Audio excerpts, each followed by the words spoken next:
Hi, everyone, and thank you for joining us today for our briefing on Google versus CCI. Or rather, the impact of CCI orders on Android and on the Google Play Store. Uh, these orders came out last month, towards the middle of last month, and we'll see. Uh, and some changes have already been made to how the Google Play Store operates in India. We will have more uh, on this as we go along, but which Sarvesh will cover. Um, I most of you who are joining us are our subscribers, so thank you for subscribing to MediaNama. I hope you're finding our weekly newsletter useful.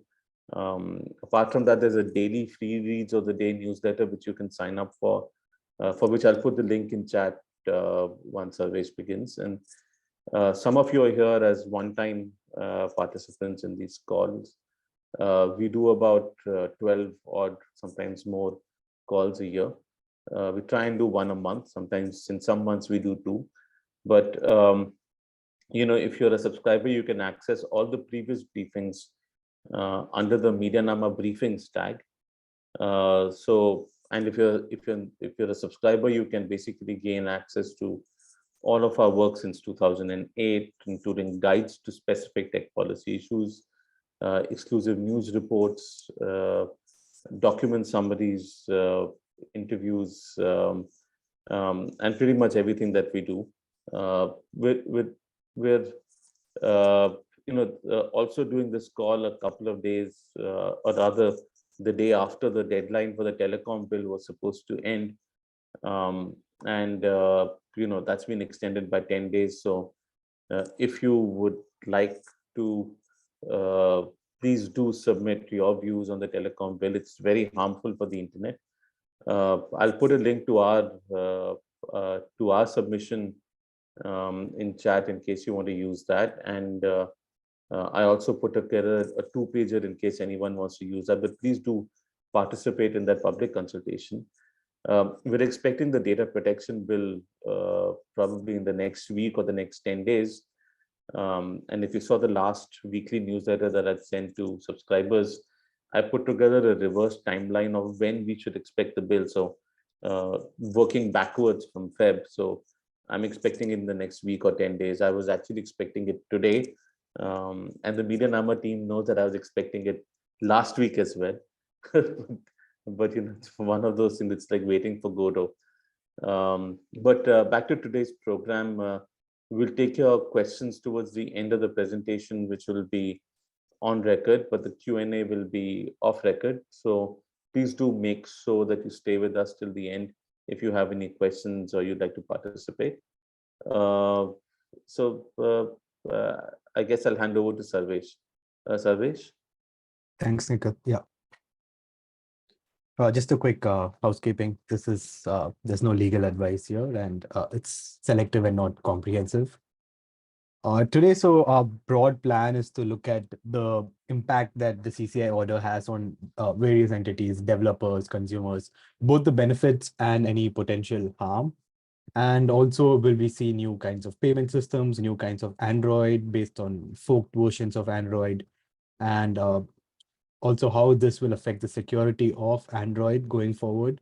What's going to happen with the iOS investigation? What's going to happen with Google's other investigations? And what are some grounds that Google might be able to challenge both these CCI orders on? So that's broadly what we'll be looking into. And I'll start with the Play Store order. And before I get into the specifics of the order, I just wanted to go back and give a bigger picture into the context in which these orders have arrived.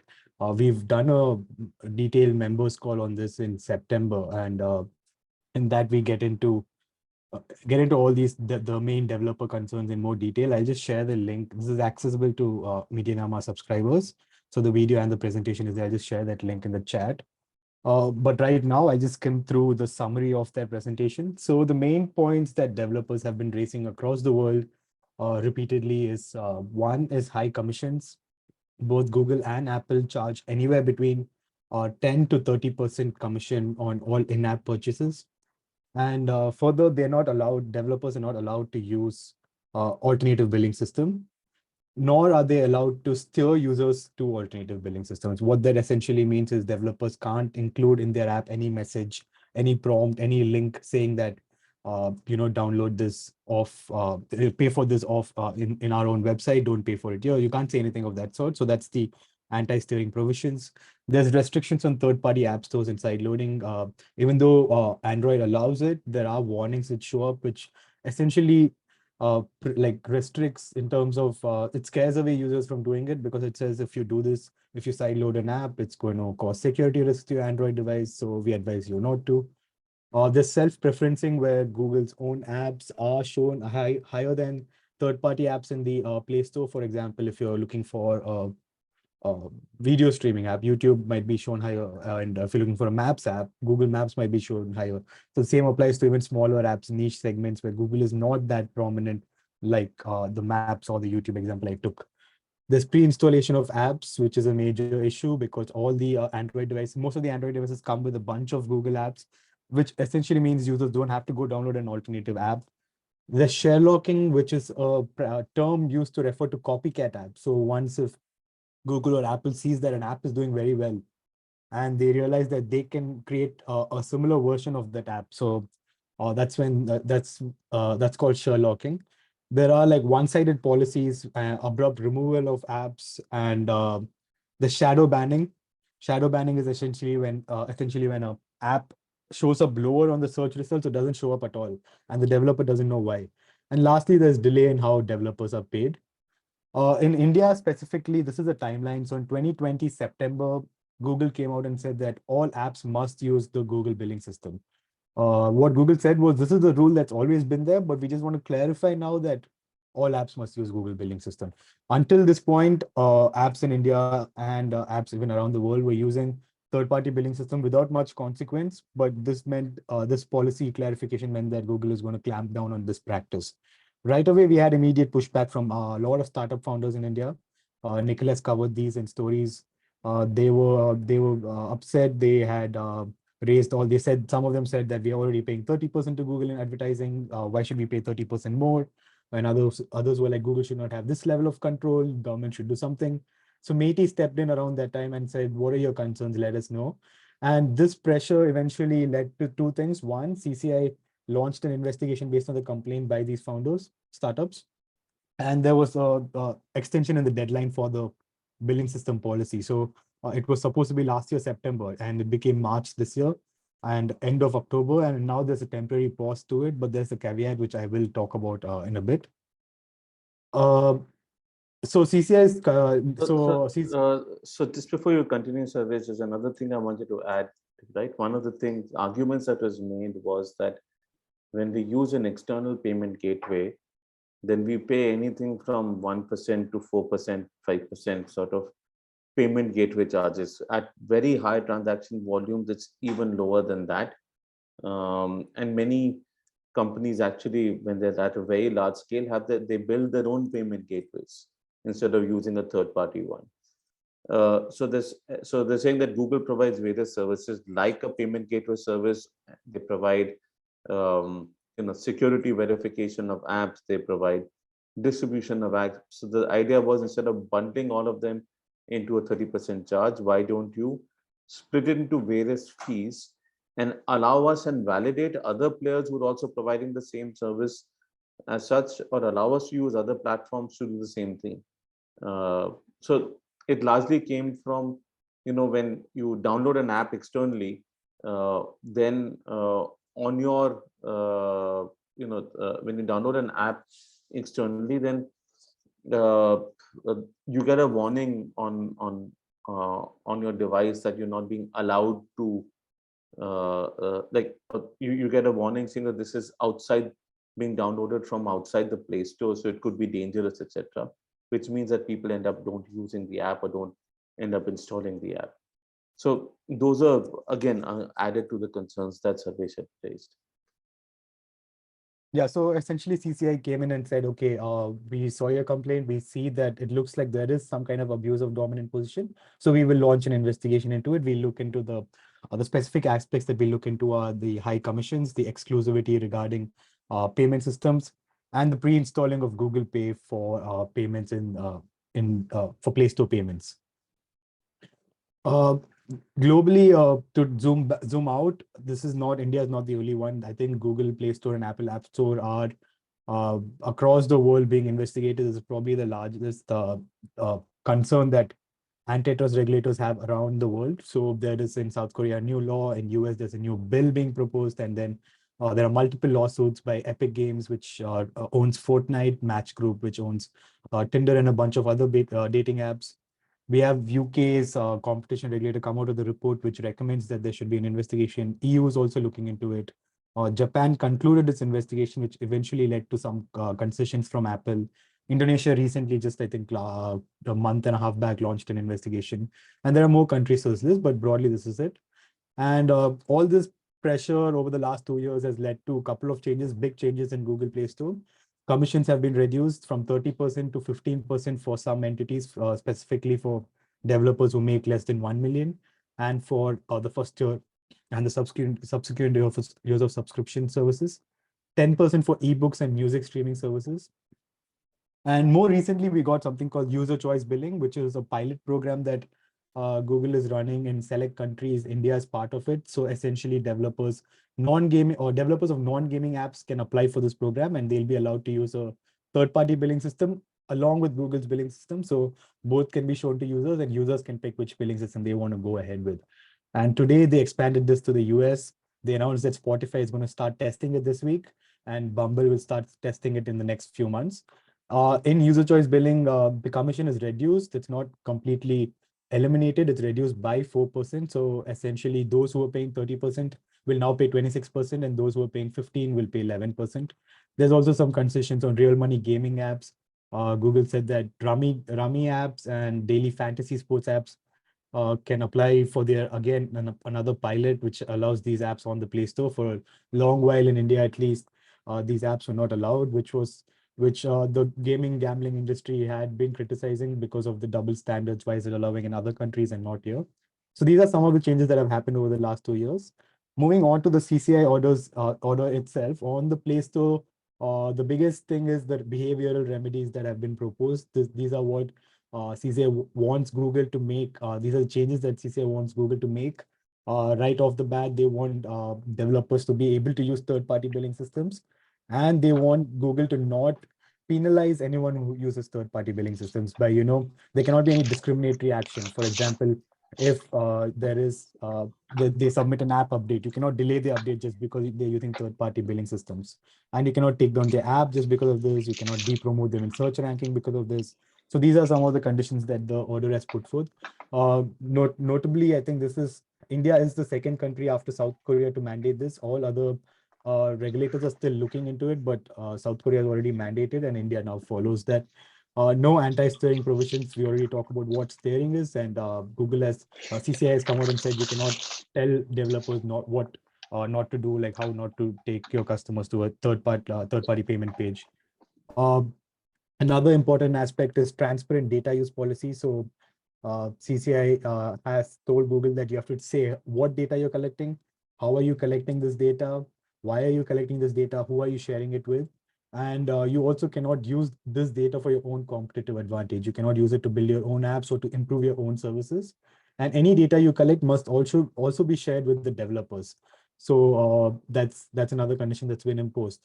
There cannot be any unfair conditions on developers. This is an interesting statement. So basically, CCI said that you can't impose unfair, unreasonable, discriminatory, or disproportionate conditions on developers, uh, on um, on developers, and they also clearly said that this includes pricing.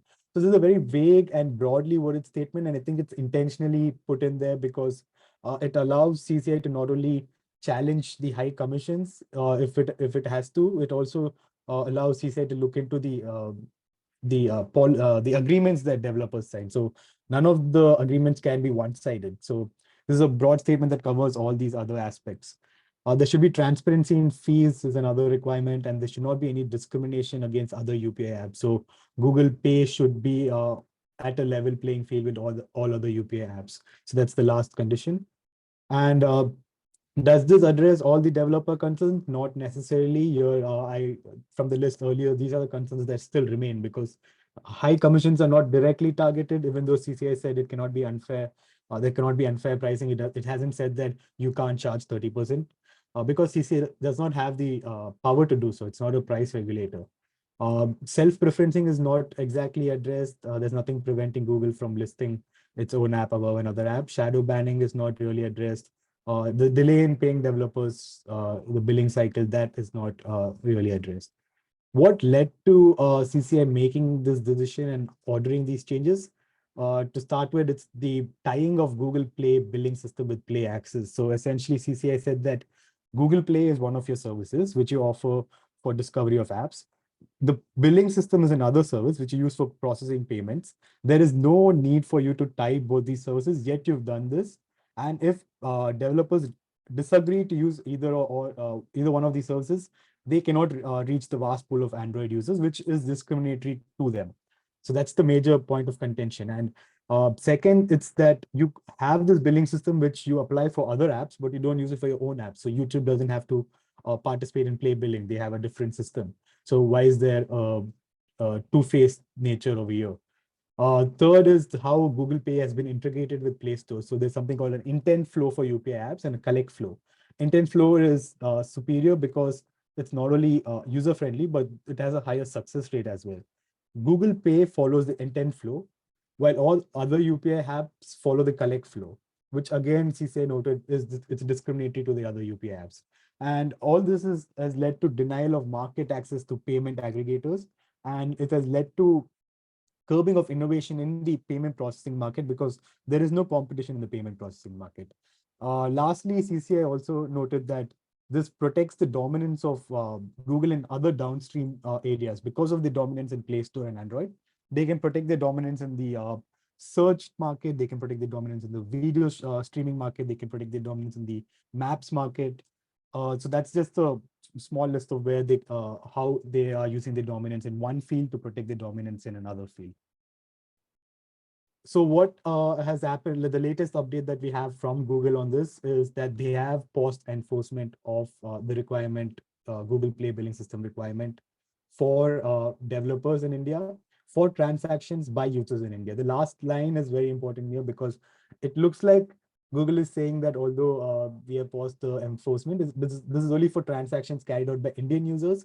You still have to make, even if you're an Indian developer in an Indian app, you still have to make your app comply with the Play billing system for users abroad.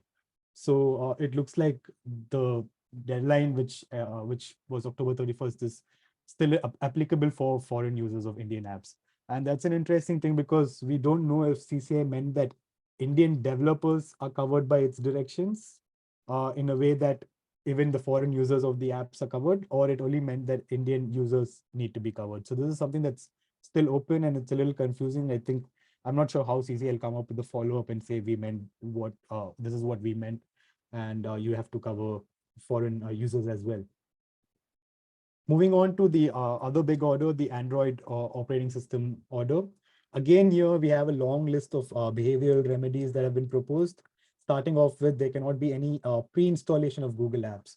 So most Android devices came with a bunch of Google apps, and Google even went as far as requiring smartphone manufacturers to place these apps within 2 touches. So it had conditions that said the user should not tap on the screen more than twice to reach a Google app. So those are the kind of conditions that are there. So all this cannot be enforced. This is what CCI said, and it said that if a manufacturer just wants to include one app, for example, the Play Store app, manufacturers should be able to do that without having to install Google Maps, Google Search, YouTube. They should have that flexibility in which apps they want. Uh, it also requires users to be allowed to set the default search engine in the setup screen. So you buy an Android phone out of the box, you start the setup, you should be able to say, I want Bing to be my search engine and not Google search. So this is something called the choice screen. It's already there in EU and a couple of other countries because of the antitrust orders passed there, but now CCA wants that in India as well. Other app stores must be allowed to list on Play Store. So right now, what happens is there are other app stores, but if you want to install another app store, you have to download the APK file, which is a discovery issue because not all consumers can discover an APK file or download that APK file, and they get a warning even if they download that APK file. So this cannot exist. There cannot be any restrictions on side loading, including warnings, and third-party apps should be able to list on the Play Store itself. Uh, then Play Store license cannot be linked with other Google apps, which I already covered. Then there cannot be any deals with manufacturers on search exclusivity. Right now, what's happening is Google has agreements with Xiaomi, Samsung, saying that you make Google search the default search engine on the phone. You put the Google search tab right on the home screen, and we will share a percentage of our search advertising revenue with you. So these deals cannot be carried on going if this order is implemented. Then another interesting requirement that CCI has imposed is interoperability of apps with Android folks and no disincentivizing Android folks. So Android folks are basically, they use the same open source code as the version of Android that Google has built, but manufacturers can add their own modded version over that. When this happens, there is a possibility that apps that were working in the Google version of Android is not working in the Android version made by the manufacturer. But CCI said that Google has to enable interoperability. This is a tricky one. We will talk a little bit more about it later, but there are a lot of technical questions here. How can Google implement this? And even if it implements this, will developers have the same kind of convenience? So these are the behavioral remedies. And again, the reason that CCI has passed this order and what has led to this is a bunch of factors mentioned over here. I already talked about some of it, but the important thing over here to know, the last point, how is Google carrying out its anti-competitive conduct according to CCI? So there are a bunch of agreements which manufacturers have to sign. The mobile application distribution agreement, anti-fragmentation agreement, Android compatibility agreement, and the revenue sharing agreement.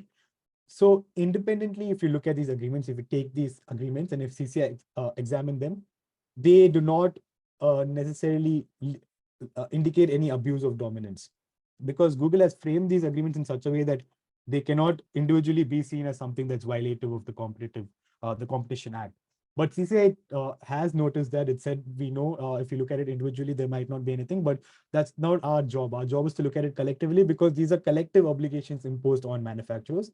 And when you look at it collectively, we see that you're abusing your dominant position because of all the various other factors that we just spoke about right now. In addition to behavioral remedies, there are, of course, the monetary fines, which have been making headlines. In the Android order, it's 1,300 plus crores. In the Play Store order, it's close to 1,000 crores. And interesting point here is these are not the final penalties. So CCI said that in the data that Google submitted, there have been a lot of inconsistencies. And because of these inconsistencies, we have requested Google for more data within 30 days. And we might either increase or lower the fine that we've imposed.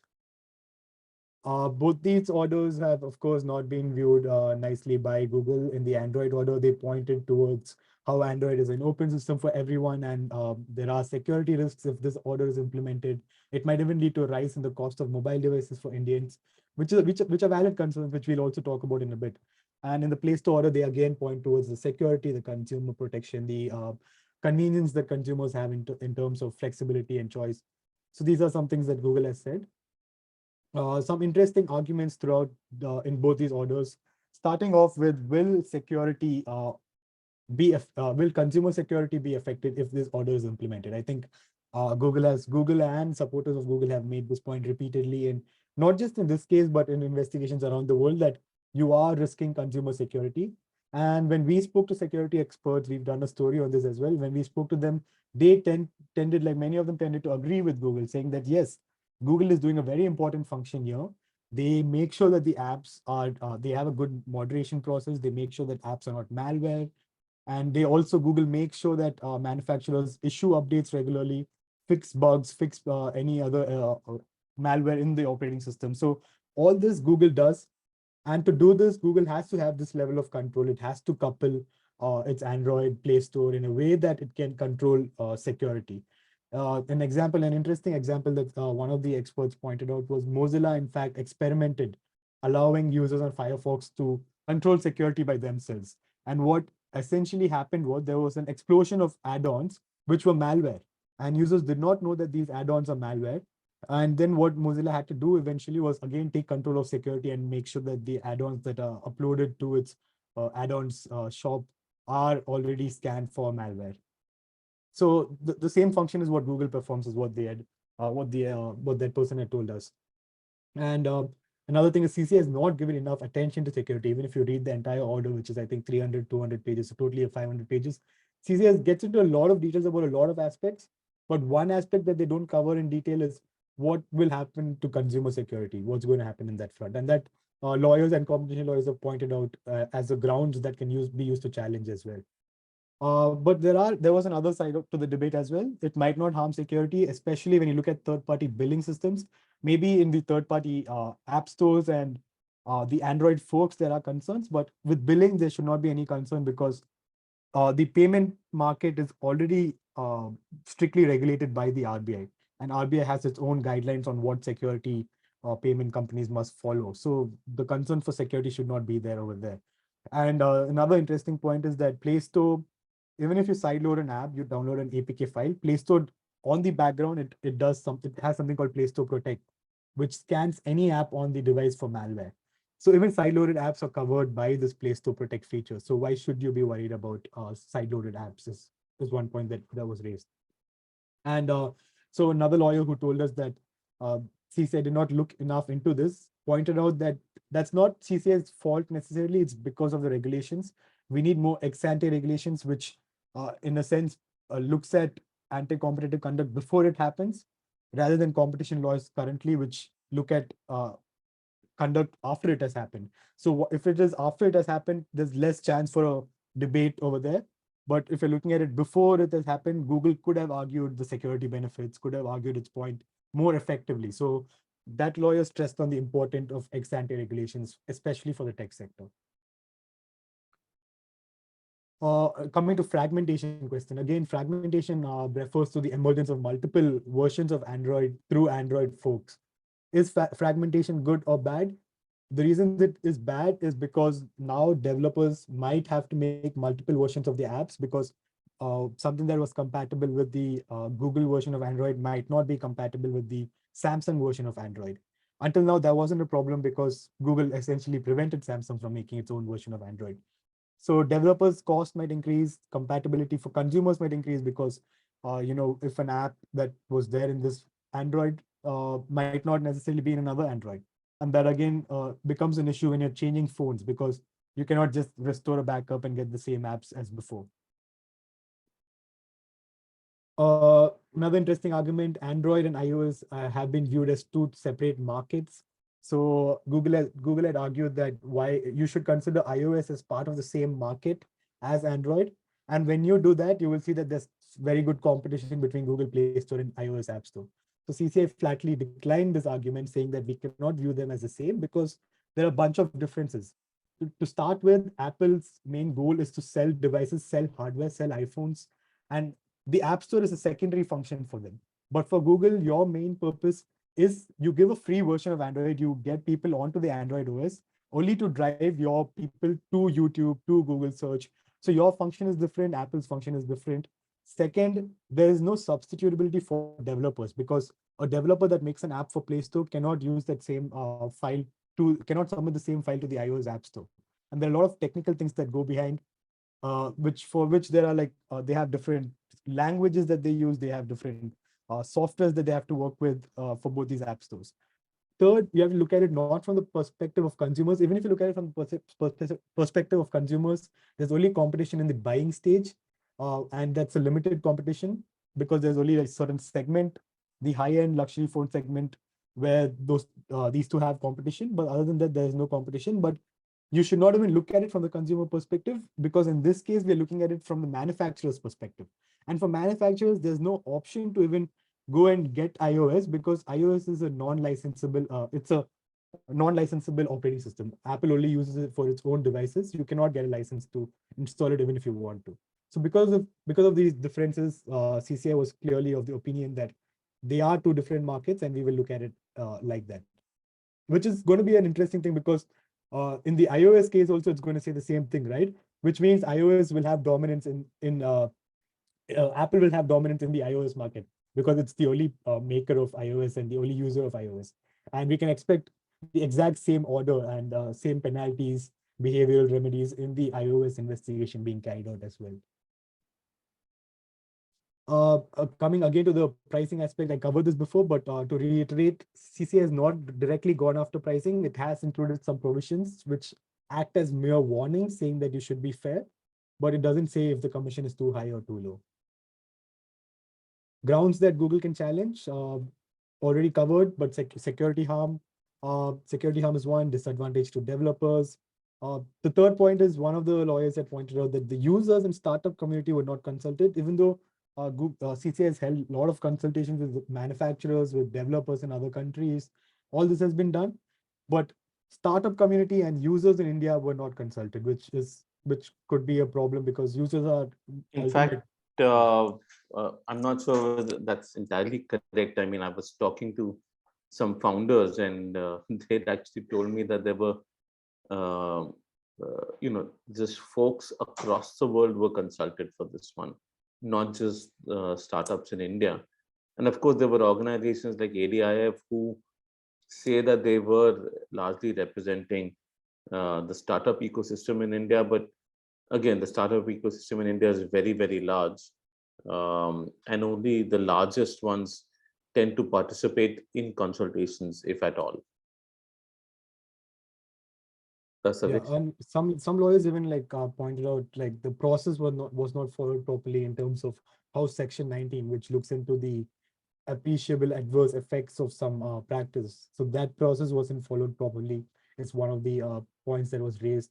Uh, CCA didn't get into the history of how Google came to where it is and whether it has actually been able to innovate or was it just abusing its dominance. So that was something that was not considered. These are all opinions of some lawyers. It's not a broad consensus on this because we had some other competition lawyers come and say that this is a foolproof order by CCI. What CCI has done here is they've included a lot of Supreme Court cases in the order in a way that if this order was to be challenged, it has these Supreme Court precedents. And there are not a lot of cases in this front that has gone to the Supreme Court. So for CCI to include even the few that have gone to Supreme Court is noteworthy because it shields them from legal challenges in a way. So that was the other opinion. And as Nikhil pointed out, the startup founders from other countries, I think from South Korea, from other parts of the world had also been consulted. So there's a mixed opinion over here, but yeah, these are some of the grounds that Google might be able to challenge the order. How is it different from other similar decisions dealt globally? I think the most noteworthy decision is the EU decision on Android, which again imposed a record fine and a lot of similar requirements from Google it had. But compared to that, the CC order looks into the role that YouTube has played, which is different, and the preempted legal challenges. I talked about that, and yeah, some lawyers pointed out that this is a more comprehensive orders in terms of how it got comments from different global stakeholders as well. This has been a coverage. We have covered this extensively and the entire issue for a while now. So you can find this in our members can find it in our archives. And now we'll just open it to questions. I have some questions here if anyone wants to discuss these. These are some questions that even we don't have answers to, but we're happy to discuss. Can we stop the recording, please?